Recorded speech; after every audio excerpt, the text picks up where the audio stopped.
Hey again, AP, two posts one day. I just want to go ahead and go through some of your thesis statements together so that you could see some of the strengths and the weaknesses of all of them collectively. Because so frequently you get to see feedback on your work, but you don't get to see it in comparison to the work of your peers. And there's some people in our classes who have provided us with some really strong thesis statements. And then there's some that are lacking in ways that you'll be able to see here. I'm not going to cast my vote today. I am going to tell you which one I think is the best thesis statement, but I'm going to save that for the end of the week. And I'm really interested to see if yours and mine align. And the comments I'm about to provide you are based on the part of the rubric that I've provided for you here, which is the 1 point for the thesis statement. So remember, you get 6 points for your essay. 1 whole point is the thesis statement. If you don't get the thesis statement point, the chances of you getting those other points, especially the 4 points that are for the body of the essay, are really they really decrease. All right, so I'm going to go through each thesis statement. I'm not going to read it to you because I'm going to assume that you've read each one. That's how you vote, right? And I'm going to tell you the notes that I've made on each one. So this first one is the 2019 prompt, the Mahatma Gandhi prompt.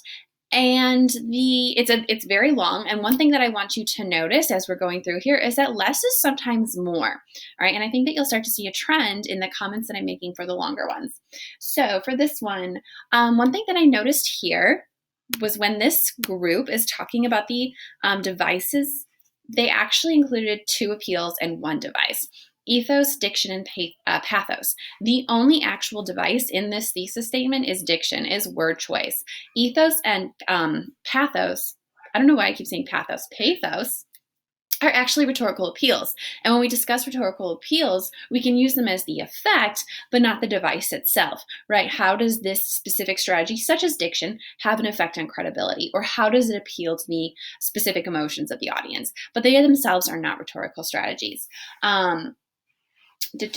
Additionally, diction, while it is a device, and while I do think you would get points for it if you found it in a thesis statement, I would really recommend that you include a modifier, right? Because the author of anything has absolutely no choice but to include words, and diction just means words. So what kind of diction is included? When you include words like syntax or diction, include an adjective before it so it's very clear what you're going to analyze. The actual intended purpose of the piece is never clearly articulated in this thesis statement or introductory paragraph. The author does say gets his point across, but we should not include that at all. We should just say the intended purpose itself, right? Never anything like gets his point across. It's just not, it's not very sophisticated. And then I said,